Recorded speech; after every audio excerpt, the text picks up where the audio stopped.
Alright, so for snake, we have the trachea, which is right here.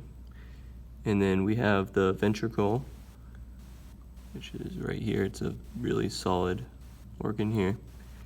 And then we have the esophagus, which comes all the way from the mouth all the way down to here, to the stomach. And the stomach is very elongated. Every organ in here is very elongated because it's a snake, but the main area of storage for the stomach is right here. And then the liver, which is one of the larger organs, sits right in here like this. And it's this whole thing right here. And that's also pretty solid.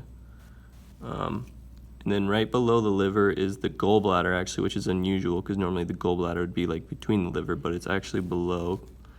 And then right below the gallbladder, we have the spleen, which is that little white organ right there.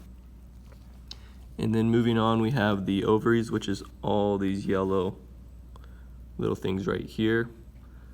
And below the ovaries, we have the intestines, which also are very elongated all the way down.